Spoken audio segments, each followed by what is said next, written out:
கர்த்தருக்குள் பிரியமானவர்களே, இன்றைக்கும் ரொம்ப நாள் கழித்து அவங்கள மீண்டும் சந்திக்கிறதுல நான் ரொம்ப மகிழ்ச்சி அடைகிறேன்.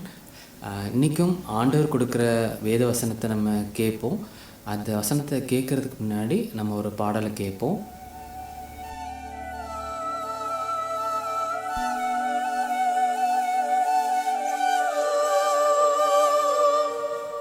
தோல்வி என்னும் இன்னல் வந்து என்னை தாக்கிற்று, பாவம் என்னும் இன்னல் வந்து என்னை தாக்கிற்று.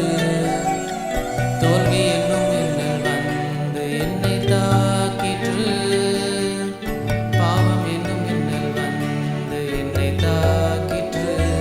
சிலுவை நிழலில் என்னை காத்திட்ட தேவன் தமக்குள் என்னையும் வைத்து காத்திட்ட தேவன். சிலுவை நிழலில் என்னை காத்திட்ட தேவன் தமக்குள் என்னையும் வைத்து காத்த நல் தேவன். எத்தனை எத்தனை இன்னல்கள் என்னை தாக்கின, அத்தனை அத்தனை கிருபைகள் என்னை தாங்கின.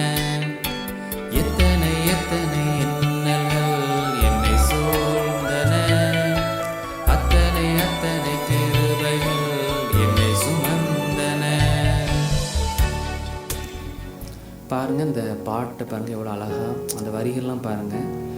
நம்ம சோர்வுற்று ரொம்ப கஷ்டத்தில் இருந்தாலும் ஆண்டவர் நம்மளை வந்து தொடர்றதுக்கு வல்லவராக இருக்காங்க. இந்த நேரத்தில் இந்த தேவ செய்தி கேட்டிருக்கிற ஒருத்தருக்காக நான் நன்றி சொல்கிறேன், ஆண்டவருக்காக சோஸ்திரம் சொல்கிறேன். கண்டிப்பாக எவ்வளோ பிரச்சனைலாம் சரி, அந்த பிரச்சனைக்கு ஆப்போசிட்டாக ஆண்டவருடைய கம்ஃபர்ட் இருக்கும். வசனம் தான் அடிக்கடி நிறைய வசனங்கள் சொல்லுது, அன்னன்னைக்கு உள்ளதுக்கு அன்னன்னைக்கு பிரச்சனை போதும். ஸோ பிரச்சனை இல்லாமல் எதுவுமே கிடையாது. அதுதான் இங்கே அழகாக ஆண்டவர் சொல்கிறாங்க. இன்றைக்கும் நம்ம ஆண்டவர் கொடுக்குற வசனத்துக்குள்ளே போகலாம். First Chronicles chapter 6 verse 32. இந்த வசனம் பாருங்கள். சாலமோன் எருசலேமிலே கர்த்தருடைய ஆலயத்தை கட்டி தீரும் மட்டும் ஆசாரிப்பு கூடார வாசஸ்தலத்திற்கு முன்பாக சங்கீத சேவையுடன் தங்கள் முறைமையின்படி பணிவிடை செய்து வந்தவர்களுமாகிய. ஸோ இதில் பாருங்கள், சர்ச்சு கட்டும்போது அவர் அழகாக என்ன நிர்ணயிக்கிறாங்க அப்படின்னா, அந்த மியூசிக், அந்த ஆக்சுவலி இந்த செய்தி பர்டிகுலராக மியூசிஷியனுக்காக நான் டிவோட் பண்ணுறேன். ஸோ அந்த மியூசிக் வந்து அவங்க கண்டினியூஸாக பிளான் பண்ணி போட்டு கொடுத்துருக்காங்க. அந்த ட்ரூப், அந்த ஆர்கெஸ்ட்ராவுக்கு நீங்கள் இதை பாடிக்கிட்டே இருக்கணும்.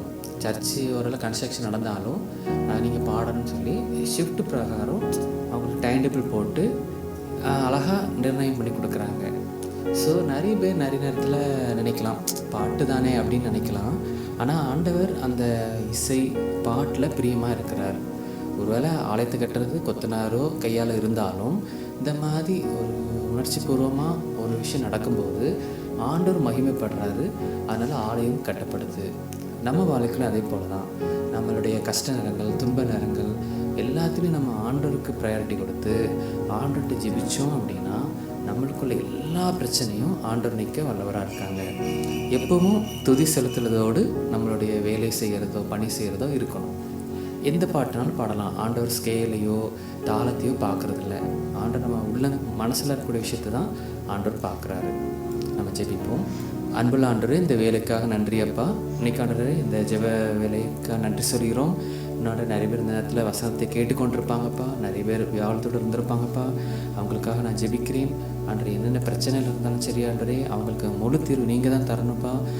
சமாதானம், அவங்களுக்கு சமணத்தை கொடுங்க.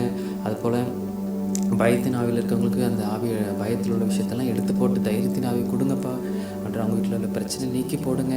அன்று இந்த செய்தி கேட்ட பிறகு அவங்க மனபாரங்கள் முழுவதும் நீங்கள் தடப்பட்ட ஆசீர்வாதங்கள் வந்து சேருறதுக்காக ஜெபிக்கிறோம். இதில் நீங்களே பொறுப்பெடுத்துக் கொள்ளுங்க. இயேசுவும் ஜெபிக்கிறோம் நல்ல பிதாவே, ஆமேன்.